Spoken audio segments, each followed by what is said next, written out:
They said his name was unshakable, his power unquestionable.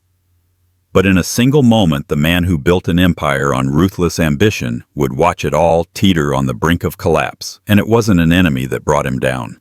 It was the quiet, yet earth-shattering choice carved into the birth certificate of his newborn child. Betrayal secrets and a dynasty trembling at the truth. This is the story of how one man's thirst for more cost him the very foundation he stood upon. If you think you've heard it all, brace yourself. This scandal will make you question what true loyalty, love, and legacy really mean. Charles Harrington III was born into privilege. He was the only son of Charles Harrington II, a man who had multiplied an inheritance from a modest family-run business into a real estate and investment empire spanning from New York to Dubai. The Harrington lineage was known for its uncompromising approach to success. If you were in finance or real estate development, you would have heard of Harrington Ventures with headquarters towering in Midtown Manhattan and expansions that reached Singapore, London, and Hong Kong. Their partnership with global giants like Morgan Stanley and HSBC was a testament to their might. Charles grew up studying in the hallowed halls of the Ivy League, Harvard to be precise. He was polished at the dinner parties in the Hamptons and shaped by relentless training in corporate boardrooms where multi-million-dollar deals were sealed by a handshake. By the time he was 30, Charles had lived through 5 corporate takeovers negotiated with the likes of Warren Buffett's Berkshire Hathaway on a minor joint venture and been featured on the cover of Forbes as one of America's most promising young business heirs. His father had groomed him meticulously to inherit the Harrington throne. But there was more to Charles than a mere carbon copy of his father. Underneath the immaculate suits and carefully styled hair was a young man who had a taste for risk, personal and corporate. He smoked cigars older than he was and drank whiskeys that cost more than most people's monthly mortgage. He had a penchant for speed racing around in a custom Aston Martin that turned heads on Fifth Avenue. Yet Charles was never one to be pinned down by scandal because he was careful. To the world, he was stoic, elegant, and control. At the age of 32, Charles finally indulged in the hallmark of every Harrington patriarch marriage. His bride, Eleanor Marshall, was the daughter of a Manhattan judge and an accomplished interior designer. She was graceful, gentle, a classic beauty who had captured the heart of high society with her philanthropic work. More than her looks, Eleanor's character brought warmth to the sometimes frosty Harrington circle. Many said she grounded Charles. Others gossiped he'd grown bored of his fast life, so he settled for the safe wife who would be perfect for boardroom photographs and philanthropic galas. For a time, the Harringtons seemed idyllic. They bought a penthouse overlooking Central Park. They threw extravagant charity events raising millions for children's hospitals. Their names graced the headlines for their expansions into European real estate. Charles and Eleanor were the power couple until cracks began to appear beneath that gleaming surface. And those cracks would soon become chasms. At first, Charles only knew Juliette Veron as the dazzling brand ambassador for one of Europe's top luxury conglomerates, LVMH. She was the face for campaigns of Louis Vuitton, Dior, and Givenchy. Her visage lit up Times Square billboards. Tall, with smoky hazel eyes, and a confidence that dripped from every stride, Juliette was the type to stop traffic without batting an eyelash. They first met at a charity fashion event in Paris. Charles was representing Harrington Ventures, exploring philanthropic partnerships in Europe. He caught sight of Juliette from across the runway. She was presenting an exclusive collection from a famed French designer. Their eyes locked. For a moment, the world froze. After the show, she approached him with the kind of purposeful stride that said she wasn't easily intimidated by men of power. Charles Harrington, right? Her French accent caressed his name. He smiled, feigning cool indifference. That's correct. You must be Miss Veron. She extended a perfectly manicured hand. I am. An admirer of your philanthropic work, especially in healthcare. My mother battled leukemia, so I appreciate what your family does for hospital programs. Charles was accustomed to flattery, but something in Juliette's voice rang genuine, tinged with a vulnerability that disarmed him. Their conversation began on business, pivoted to philanthropy, and soon found its way to whispered jokes about the absurdities of high society. People around them noticed their chemistry, but with so many cameras, neither dared linger too long. Still, the seed was planted. Over the following weeks, their paths intersected at various exclusive soirees in London and Milan. Juliet had a magnetic presence. She was unafraid to challenge Charles's ideas about investment, philanthropy, and fashion. She teased him about the stiffness of his suits, urging him to live a little. He found himself craving her attention, the rebellious spark she exuded. They exchanged phone numbers under the pretense of collaborating on a charity project. Eleanor, ever perceptive, sensed something shift in her husband. His late-night phone calls, sudden overseas trips, and the new intensity in his eyes, she felt a quiet dread building. But in the Harrington household, one didn't make accusations without proof, so she remained polite, tried to engage Charles in conversation about these new projects, but each time she found him evasive. Rumors circulated in the upper echelon. The paparazzi started snapping pictures of Charles in suspicious proximity to Juliet. Gossip rags speculated about an affair. For a while, Charles tried to brush it off. But the more he saw Juliet, the more enthralled he became. That taste for risk, that rebellious streak, he found it in her. She was everything his father had warned him against: volatile, unpredictable, unattached. But the lure was irresistible. What began as stolen moments and frantic texts transformed into a full-blown affair. 5-star hotels in Paris, secret rendezvous in private jets, passionate nights that bled into morning. Each time, Charles told himself he was in control. He would never let it leak into the public sphere, never let it affect his marriage enough to cause a scandal. Eleanor was pregnant now. He owed her respect, if not fidelity. In the Harrington world, men sometimes strayed, but divorces were a last resort. Besides, there was an heir on the way, and that meant everything to the Harrington dynasty. Charles, however, underestimated Juliet's ambitions and emotional complexity. She was no mere fling. She was a woman who knew her worth, and she wasn't content to remain hidden in the shadows. Eleanor's pregnancy was approaching its 4th month. She was glowing despite her private concerns. She had dreamt of a big family, with Charles wanting more than just an heir for the Harrington name. She wanted love, unity, and genuine partnership. She tried to ignore the swirling rumors, focusing on nurturing herself and the life growing within her. Late at night, she'd scroll through baby name websites, her heart full of hope. Meanwhile, Charles's affair with Juliet grew in intensity. What started as a spark had erupted into a wildfire. He found himself lying more frequently to Eleanor, fabricated business trips, last-minute emergencies at European branches of Harrington Ventures. Each lie sank him deeper into guilt, but the adrenaline rush of Juliet's presence was addictive. Juliet, with her silky laugh and unbridled desire, knew exactly how to keep him hooked. It wasn't long before a scandalous photo surfaced online. A paparazzo in Milan caught Charles and Juliet exiting a hotel together at dawn. Their hair tousled, clothes slightly askew, it wasn't difficult to piece together the story.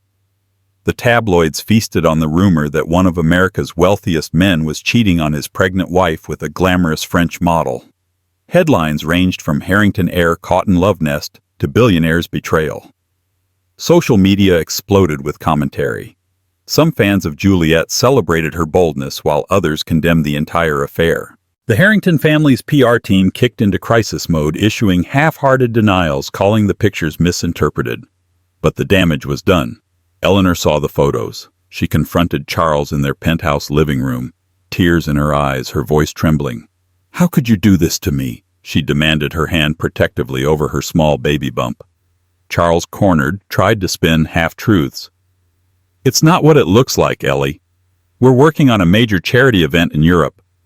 I was just sleeping with her," she cut in. Her usually gentle tone turned razor-sharp. His silence spoke volumes. Their argument escalated, crashing into tears and accusations that filled the vast living space with a tension so thick it was suffocating. Finally, Eleanor broke down, retreating to the bedroom. She locked the door, refusing to see Charles for hours. The next day, she packed a small suitcase and left for her mother's home, determined to find peace away from the media swarm. In the aftermath, Harrington Ventures' stocks took a small dip, a reflection of investors' wariness of corporate instability. Charles's father, Charles Harrington II, demanded an explanation. He summoned his son to the old Harrington estate in Westchester, where the patriarch still presided over the family's most critical decisions. "You're destroying the legacy I built," the old man hissed over a steaming mug of black coffee. "Your wife is pregnant, for God's sake. Do you realize how badly this affects our reputation? Our deals." Charles, though ashamed, tried to justify himself. "I can handle it, Father. Let the PR team manage the chatter. This will blow over." But his father's glare could have melted steel. "This is more than gossip, Charles. This is about our name. Harrington stands for dignity, unity. If you need to end things with this woman, do it now. Eleanor and that baby come first. You must remember that." Charles left the estate stewing with resentment. He hated being scolded like a child, yet a part of him recognized he had sown chaos. He tried calling Eleanor, but she wouldn't pick up. She texted him, "Only once I'm done." The days rolled by with no sign of her return. That's when Juliet seized her moment. She showed up at the Harrington Ventures headquarters one evening, slipping past the doorman after hours. She found Charles in his office alone and troubled, nursing a tumbler of Macallan 25. "Bonsoir, mon amour," she purred. He looked up, startled. "How did you get in?" She shrugged. "I have my ways. Are you going to scold me for surprising you?" He shook his head, the faintest of smiles tugging at his lips. The tension of the day melted, replaced by the dark comfort of her presence. For a moment he considered sending her away, but he couldn't bring himself to do it. Before long they were wrapped in each other's arms, the city lights twinkling below. That night, the Harrington security cameras captured Juliet leaving the building in the early hours. It was the last straw for many. Word reached the senior board members that the Harrington heir was compromised seemingly beyond reason. Behind closed doors, a handful of them began to question Charles's leadership. A month passed, and Charles had successfully avoided any direct confrontation with Eleanor. Her pregnancy was nearing its 6th month, and she stayed at her mother's brownstone in the Upper East Side, refusing to see him. The media storm mostly calmed, but insiders whispered that their marriage was on life support. Late one evening, Charles decided to face the music. He arrived at the brownstone unannounced, pressing the intercom. Eleanor's mother, Margaret, let him inside after a long pause. He found Eleanor reading in the living room. She looked up as he entered, her face a mask of composure. "What do you want, Charles?" she asked. "I want to see you. To talk." He noticed how her hand drifted protectively over her growing belly. He wondered if the baby kicked when he spoke. The thought tore at him with guilt and longing. But he also remembered how electrifying Juliet's presence was, and the guilt diminished. "It's too late for apologies," Eleanor said quietly, her gaze steady. "I won't be your doormat. I want a legal separation." Her words stunned him, though a part of him had expected it. Still, hearing them out loud made his chest tighten. For a moment he imagined losing everything that had once seemed so stable, his wife, the respect of his peers, and the child he had yet to know. But instead of capitulating, he found himself forging a cold resolve. "If that's what you want," he replied, "I'll make sure we arrange something fair." She studied him, eyes brimming with both hurt and determination. "This baby will know who their father is. But I won't let you drag my child through your world of scandal. You can keep your mistress, Charles, but you won't keep me." In that moment, any hope of reconciliation slipped away. Charles turned and walked out, leaving Eleanor in tears. Outside, a black SUV waited to whisk him to a private dinner with Juliet at Le Bernardin. He felt a numbness settle in his heart, as if he'd finally chosen a path he couldn't turn back from. Within weeks, New York society was abuzz with updates. Charles Harrington and Juliet Veron were an item publicly. Eleanor had filed for a legal separation. Whispers spread that an official divorce loomed. Many of Charles's longtime acquaintances were appalled at his open affair, yet few dared to say so to his face. High society had its own code: remain polite, keep your distance, and let the tabloids do the dirty work. Juliet, unencumbered by guilt, settled comfortably into Charles's life. She moved into his penthouse, redecorating with modern French flair, discarding any trace of Eleanor's subtle, homey touches. She attended exclusive Harrington events, even though the older family members scowled at her presence. Some pinned her as a gold digger. Others found her disarmingly charming. Charles, for his part, reveled in the newness of it all, ignoring the cracks forming under the weight of his father's disapproval and the board's growing concern. He expanded Harrington Ventures even further, launching an ambitious project to construct a luxury hotel chain across Asia. His days were spent in board meetings and strategy sessions. His nights were raucous parties in the penthouse.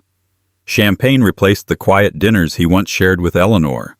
Exotic vacations replaced the philanthropic work he had once championed with her by his side. The man who was once lauded for his vision and discipline seemed to spiral into a reckless quest for pleasure. And then came the news that froze him in place: Juliet was pregnant. At first, Charles felt a jolt of panic. Another baby. His first child wasn't even born yet, and he was on the verge of a divorce that threatened to be the talk of the century. But Juliet reassured him, cooing promises of a lavish, jet-setting life that they would share with their child, untethered by old family traditions. She pressed him to finalize his separation from Eleanor, to cast off the last remnants of that old, stifling world. Just as Charles considered how to break this to his father and ally, he desperately needed to salvage his image. A second bombshell landed.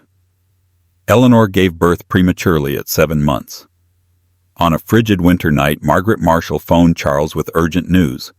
Eleanor had gone into early labor and been rushed to New York Presbyterian Hospital. Charles raced there, terror gnawing at him. He cursed himself for being so consumed by Juliet's pregnancy that he'd barely kept track of Eleanor's medical status.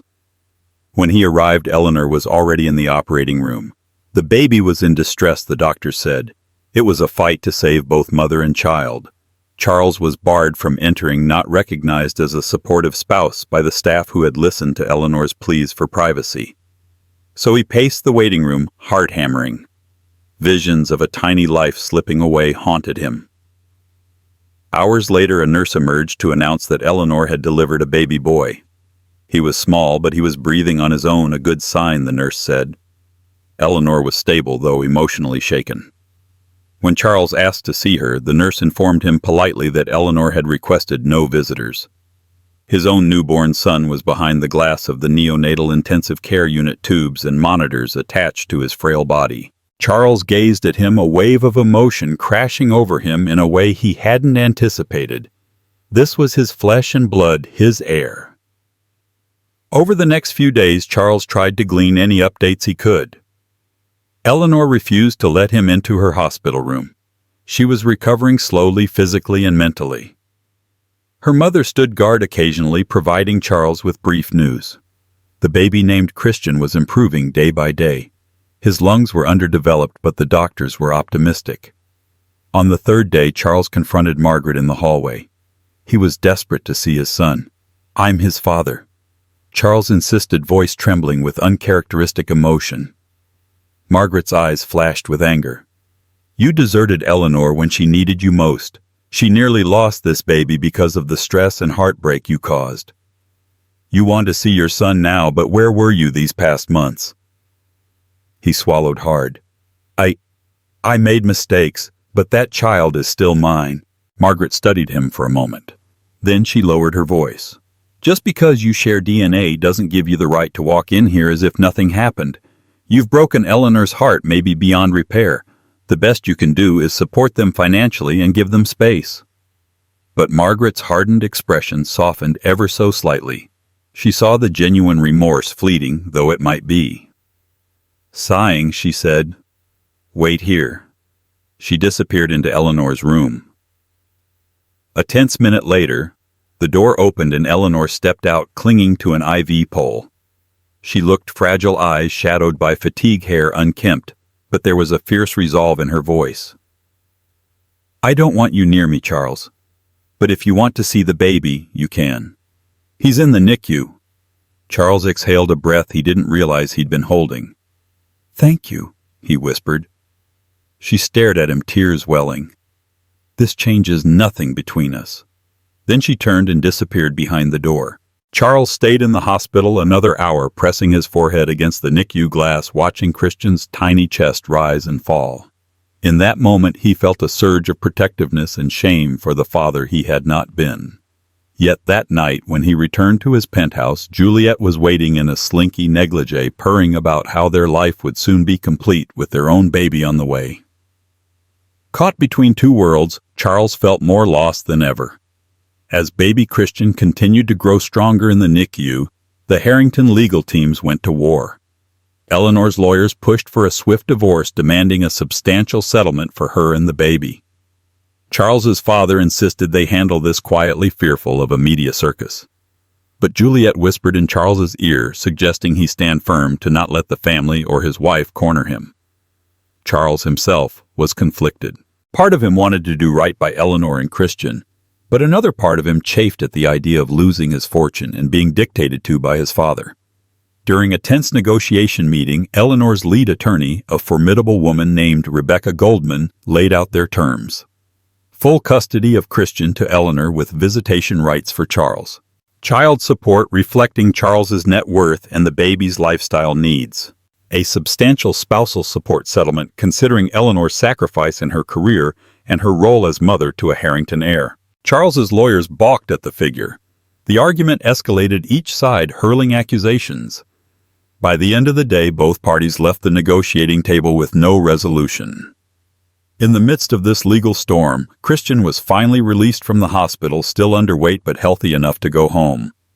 He would live with Eleanor and her mother in the brownstone, away from the paparazzi camped outside. Charles had tried to arrange a private security detail for them, but Eleanor refused his help, preferring her own circle of protection. Finally, a compromise was reached. Charles agreed to a hefty monthly child support plus a trust fund for Christian. But he refused to finalize the divorce until certain conditions were met, primarily that Eleanor not drag his name or the name of Harrington Ventures through the mud. It was purely strategic, Charles's legal team insisted. But deep down, maybe he wasn't ready to sever the last link to Eleanor. As Charles's father had predicted, the media's appetite for Harrington drama was insatiable. Tabloid headlines screamed about the billionaire love triangle, complete with pictures of Charles visiting the NICU, while Juliet was spotted flaunting her baby bump in Beverly Hills. The board of Harrington Ventures was concerned about the effect on stock prices and brand partnerships. Sponsors threatened to pull out of philanthropic events if the scandal overshadowed their contributions. Within the walls of Harrington Ventures, a subtle coup d'etat was taking shape. Several top executives felt Charles had become a liability. They reached out to Charles Harrington II, suggesting he step in more firmly or consider replacing his son as CEO. The elder Harrington, though loyal to his blood, was acutely aware of the precarious position. He confronted Charles again. Your personal life is destroying what took generations to build. Either you rein this in or I will. And that includes your mistress. Charles bristled at the word mistress, but he bit back a retort. He couldn't deny the mess he'd made. Late that night he returned to the penthouse to find Juliet reviewing baby catalogs, picking out the finest crib from a boutique brand in Paris. She was glowing, radiant, entirely unapologetic about her place in his life. He stood by the panoramic window, staring at the city lights. Juliet, he began hesitantly. My father wants me to end this.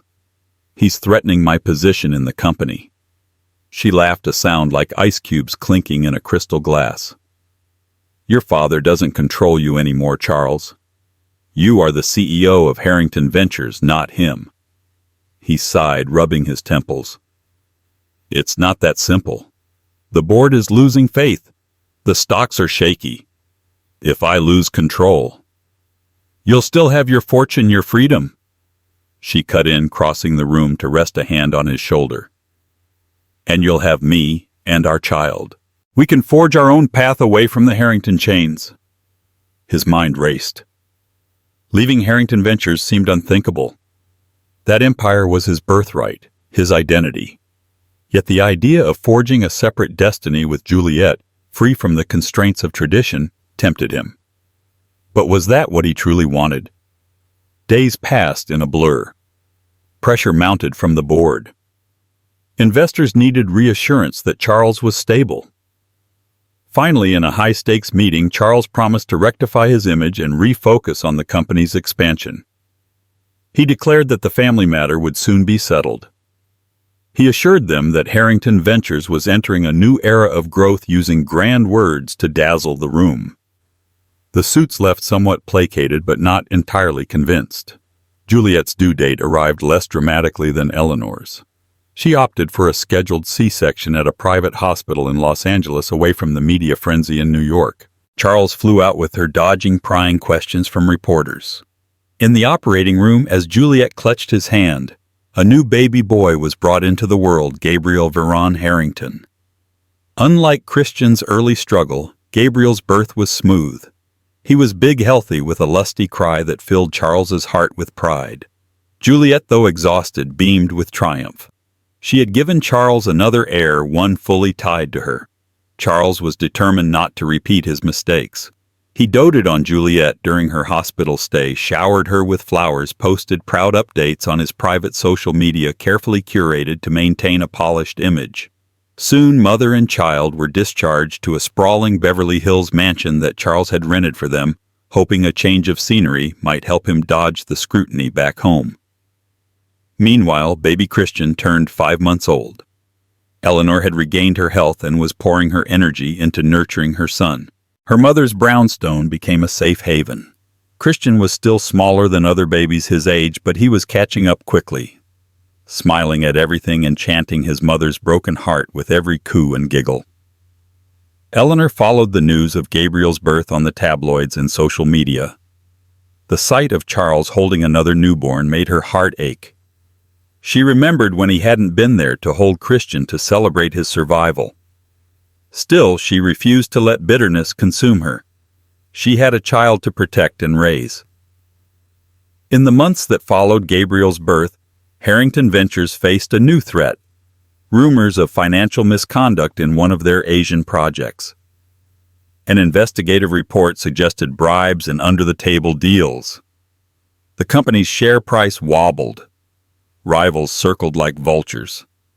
Charles scrambled to contain the crisis, flying back and forth between Beverly Hills and Singapore. But just as he managed to quell that storm, a more personal shock arrived in a letter from Eleanor's lawyers.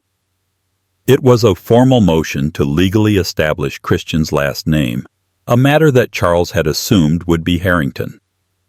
However, the document stated that Eleanor wanted Christian's name to be changed to Marshall, her own maiden name. At first, Charles shrugged it off, assuming it was a negotiation tactic. But as he read further, the explanation sank in. Eleanor believed Charles had forfeited the right to have Christian bear the Harrington surname by abandoning them. Moreover, she felt the name Harrington might bring more burdens than benefits, overshadowing Christian with scandal. The board got wind of this development and went into a frenzy. The Harrington name was everything a brand that signified power and continuity. For Charles's legitimate heir born in wedlock to not carry on the Harrington name was unthinkable. Even Charles Harrington II, who had remained publicly neutral, erupted in rage, demanding that his grandson bear the family name. Behind closed doors, lawyers strategized. They argued that Christian, as a direct Harrington descendant, deserved the surname by default. But Eleanor's side cited emotional distress, paternal neglect, and the moral right of a mother to choose a name for a child born prematurely under immense stress. The case threatened to become a national spectacle, overshadowing even the initial cheating scandal. If Christian Harrington, Charles's firstborn son, didn't carry the Harrington name, what did that say about the family's legacy? And what of Gabriel Veron Harrington, the second child? If Christian was no longer recognized as Christian Harrington, then the public might perceive Gabriel as the rightful heir to the dynasty. Panic set in. For the next weeks, Charles tried everything to sway Eleanor. He sent her letters, flowers, even tried apologizing in lengthy voicemails. but she refused to speak with him. Juliet watched this unfold with a sly, almost amused detachment, focusing on elevating her son's position. If Christian was no longer a Harrington, then Gabriel was the uncontested heir carrying on the name through Charles. The older generation of Harringtons were incensed. They bombarded Eleanor's mother with pleas and threats in equal measure. Harrington attorneys filed motions to force the name Harrington upon Christian, citing best interest of the child from a socioeconomic standpoint. After all, any child with the Harrington name would be a direct beneficiary of the family trust with access to resources and opportunities beyond imagination. Yet Eleanor stood firm. "I will not let Christian be used as a pawn. If Charles wants him to have the Harrington name, he should have acted like a Harrington father," she told her lawyers. That statement leaked to the media, fueling a public debate on talk shows and online forums about paternal rights, moral duty, and the power of legacy. Privately, Charles was torn. Part of him raged at Eleanor's defiance. How dare she strip his child of the Harrington birthright? Another part felt pangs of guilt. Perhaps he deserved this after discarding her so callously. Still, with pressure from the board and his father, he pushed forward with legal action. The court case loomed, drawing media attention like moths to a flame. On the morning of the hearing, paparazzi clogged the steps of the Manhattan courthouse. Charles arrived in a tailored suit, face grim. Eleanor arrived in a modest black dress, flanked by her attorney and mother. Juliet was nowhere to be seen, content to watch events unfold from her Beverly Hills residence, sipping imported tea. Inside the courtroom, arguments flew back and forth. The Harrington lawyers emphasized the historical significance of the Harrington surname, the wealth and opportunities that come with it. Eleanor's side highlighted paternal neglect, the trauma inflicted on mother and child, and Christian's best interest, as defined by emotional stability rather than pure financial gain. After hours of legal maneuvers, the judge called for a recess, instructing both parties to seek a mediation session. The tension was palpable. Charles tried to speak to Eleanor directly, but she brushed past him, tears glittering in her eyes. In a quiet mediation room away from the cameras and onlookers, Eleanor spoke her truth in front of the Harrington patriarch and the mediators. "I loved Charles. I still do in some corner of my heart. But he threw away our marriage when he cheated on me while I carried our child. He was never there when Christian fought for his life in the NICU. He was too busy with the Mistress and his empire. Why should Christian bear the name of a father who wasn't there?" Charles Harrington II, stoic and imperious, glowered at her. "That child is a Harrington by blood. You don't have the right to deny him that heritage." Eleanor lifted her chin. "Blood doesn't outweigh devotion.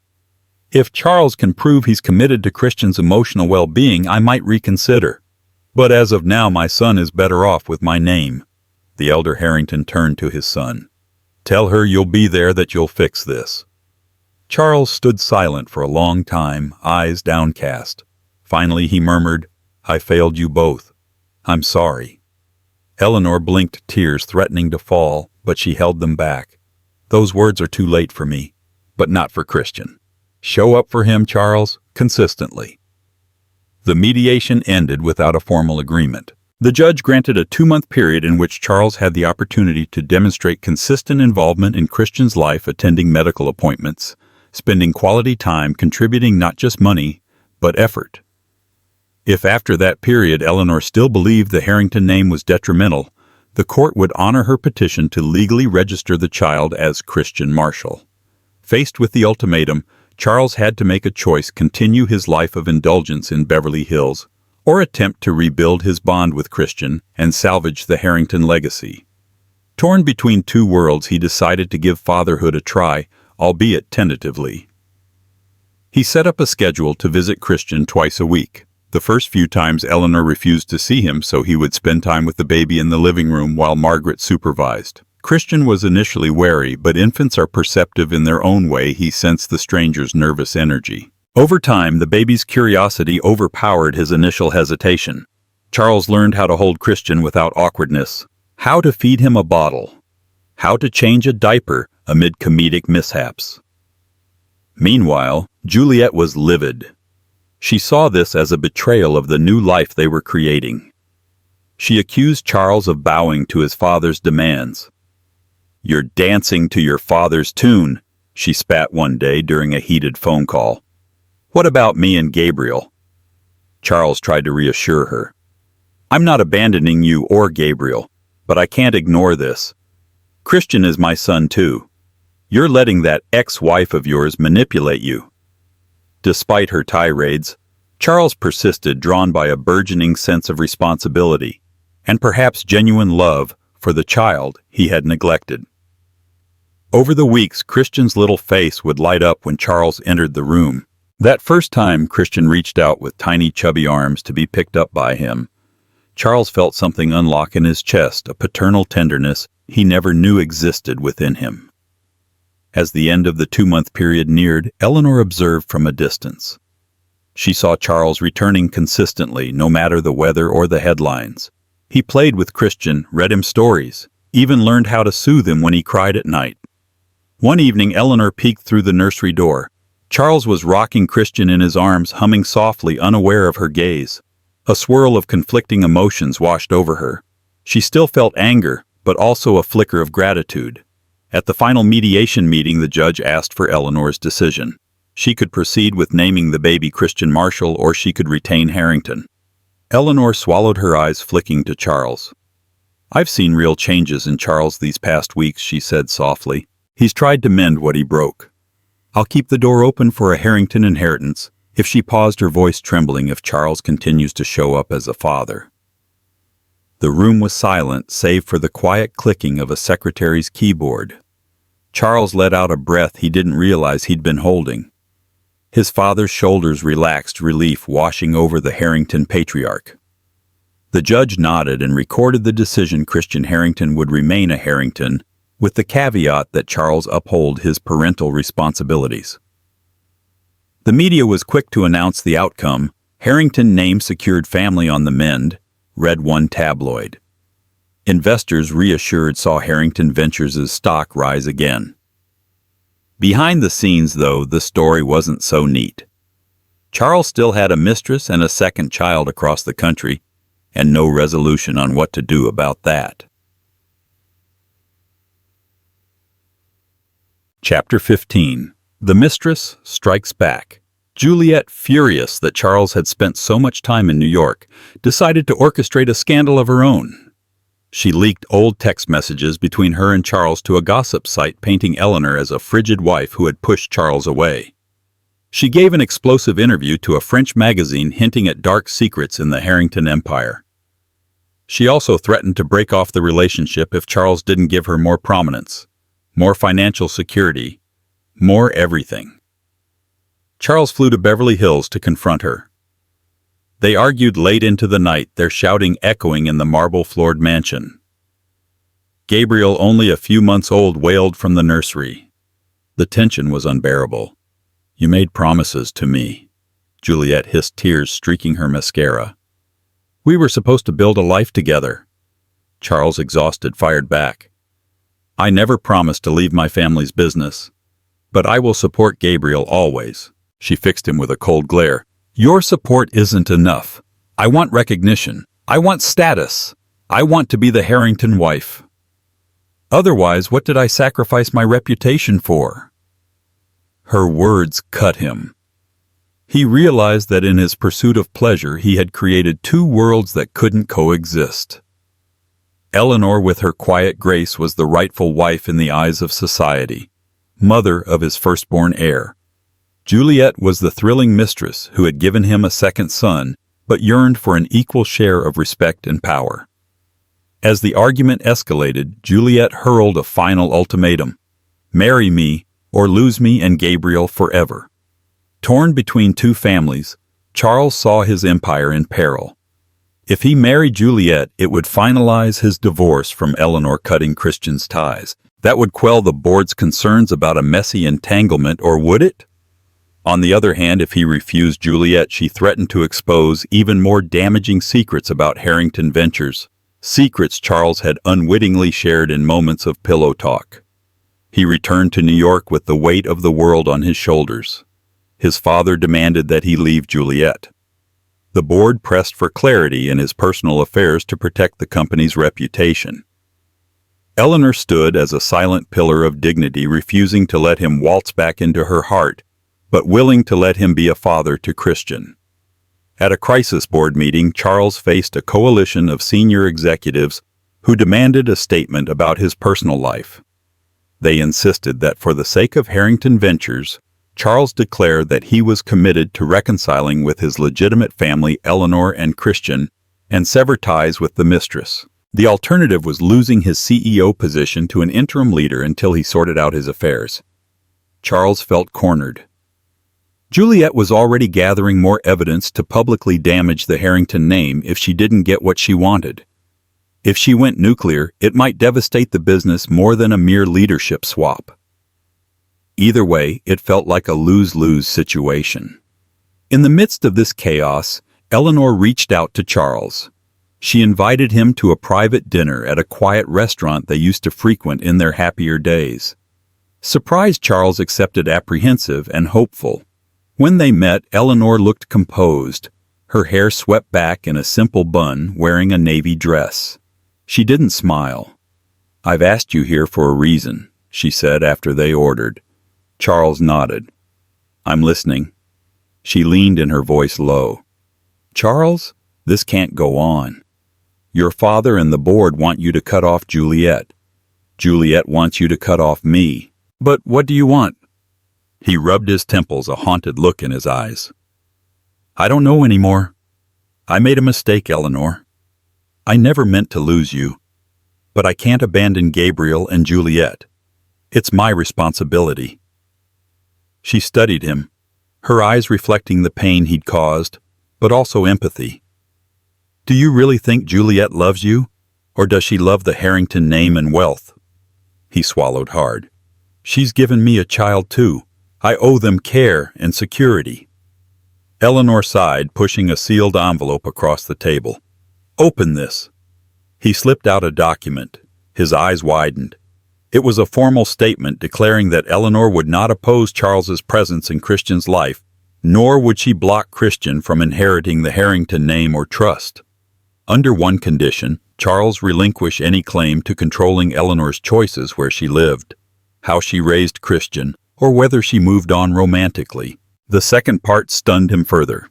A proposed settlement that would finalize their divorce on amicable terms if Charles wanted to marry Juliet. He read on, shocked to see a decently fair distribution of assets, no attempt at revenge. She was giving him an out and escape. "Why?" he whispered. "Why do this?" Her eyes filled with unshed tears. "Because I love our son more than I hate what you've done. If you truly want to be with Juliet, I won't stand in your way. But I won't be a part of this charade anymore. Take it or leave it." Charles realized she was setting him free, removing any illusions that he could keep a foot in both worlds. Charles returned to the penthouse and stared out at the city skyline, the weight of Eleanor's offer pressing on his heart. In L.A. was Juliet, a woman he had once seen as thrilling and new, now brimming with demands and threats. In New York was Eleanor, who offered dignity and kindness despite the betrayal. Gabriel's innocent eyes haunted him, as did Christian's tiny arms stretching for a father's embrace. Two families, two sons, neither of whom deserved the chaos he had inflicted. His father's voice echoed in his mind. "Don't destroy the Harrington legacy for a passing fancy." Juliet's voice also rang clear. "I want to be the Harrington wife." And then Eleanor's final words. "I'm setting you free." At dawn, Charles made phone calls to his father, to his lawyers, and finally to Juliet. He booked a flight to Los Angeles, unsure if he would return to New York with a new fiancée or alone. Upon arriving at the Beverly Hills mansion, he found Juliet in the living room talking to a celebrity gossip journalist on speakerphone, ranting about how the Harringtons were stifling her. When she saw him, she hung up abruptly. "Darling, you're here. About time. We need to talk about the wedding." Charles took a deep breath. "Juliet, I'm ending this." Her face went white. "Ending what? Our relationship? I'll financially support Gabriel, but I can't marry you. I can't be with someone who would use scandal as a weapon, who cares more for fame than for the well-being of our son." She tried to interrupt, but he continued, "I see that now. We both made mistakes, but I won't compound them by living in a perpetual tabloid circus. I'm sorry." Juliet exploded into screams and tears, hurling accusations. "I made you what you are. I gave you the excitement you craved. You owe me." Charles stood firm. "I owe you child support, and that's it. As for the Harrington name, Gabriel can keep it if he chooses when he grows older, but I won't be manipulated. If you want to fight me in court, go ahead. But know that I'll fight back." Before she could unleash another tirade, Charles turned and walked out. A sense of calm washed over him despite the heartbreak of leaving Gabriel's day-to-day life. He would do right by his second son from afar, but not under Juliet's tyranny. Back in New York, Charles formally signed Eleanor's settlement agreement. They finalized the divorce without further drama. As a gesture of goodwill, Eleanor invited him to Christian's first birthday party, a small gathering at the brownstone with family and close friends. Charles attended, awkward in the presence of people he'd hurt. But the tension slowly eased when Christian toddled over to him, babbling Dada. The warmth of that moment melted much of the remaining resentment. Margaret Marshall smiled approvingly. Even Eleanor offered a genuine smile. She saw a glimmer of the man she once loved, perhaps changed by the storms he had weathered. Charles Harrington II, relieved that the scandal had quieted and the Harrington name remained with Christian, welcomed his grandson into the fold. He watched Charles interact with the baby, hopeful that the legacy might endure with less shame now that the chaos of the Mistress was handled. Yet the story didn't wrap up with a neat bow. Charles was a man living with the consequences of his actions. He visited Gabriel in Los Angeles monthly, abiding by a court-approved custody arrangement. He channeled energy into strengthening Harrington Ventures and embraced philanthropic work, again quietly supporting children's hospitals, a nod to Christian's tumultuous start in life. Juliet, hurt and vengeful, tried selling more stories to the press, but her revelations lost their luster once the courts labeled them as sensationalized with no hard evidence. She did land a reality TV deal, spinning her side of the story for a short-lived show. The public attention fizzled and she found herself struggling with single parenthood financed by hefty child support, but starved of the spotlight she craved. Eleanor, free from the drama, found solace in motherhood and slowly revived her interior design career. She remained cordial with Charles for Christian's sake, occasionally allowing glimpses of a possible friendship. If there was any romantic spark left, it was buried under layers of pain and caution. Years passed. Harrington Ventures expanded into cutting-edge technology investments, launching a philanthropic arm dedicated to children's health. Charles, now older and wiser, balanced his business responsibilities with fatherhood. Christian grew up knowing his father's love as well as the unwavering devotion of his mother. Gabriel, too, grew aware of his father's identity, but raised primarily by Juliet's whims. Charles did his best to be present, though the gulf between him and Juliet remained. On Christian's 5th birthday, there was a small family dinner at a private lounge in Manhattan. Eleanor was there, radiant in a simple dress, watching Christian blow out candles. Charles stood beside her, clapping. His father was at the back, smiling quietly. Even Margaret allowed herself a nod of approval as she saw how far Charles had come. Eleanor announced after dinner that she had a new project, designing a pediatric wing at the hospital where Christian had once been in the NICU. She would be the lead designer, and Harrington Ventures was funding part of it. It felt like a full-circle moment. Later, as the adults sipped champagne and Christian played with his new toys, Charles turned to Eleanor. "Thank you for inviting me," he said softly. She gave him a small smile. "You're his father. You deserve to be here." He gently took her hand in his, just for a moment. "I know I don't deserve it, but I'm glad you gave Christian my name. I'm trying to honor that name in a way I didn't before." Eleanor's eyes glistened. "He has your name, Charles, but his heart will be shaped by the actions you take. Don't forget that." Charles nodded, humbled. He had once thought his empire was about global expansions and multi-million-dollar deals. Now he realized the true empire he would leave behind was shaped by how he cared for those he loved, and the name he passed down would only mean something if he lived up to it. Sometimes the deepest lessons are born from our greatest mistakes. Charles Harrington III learned that no fortune can buy back a broken promise, and no empire is more fragile than one built on betrayals. Yet the chance for redemption still stands. Through the innocent eyes of his children, he discovered a new kind of wealth, one measured not by corporate trophies, but by the moments of laughter shared and trust rebuilt.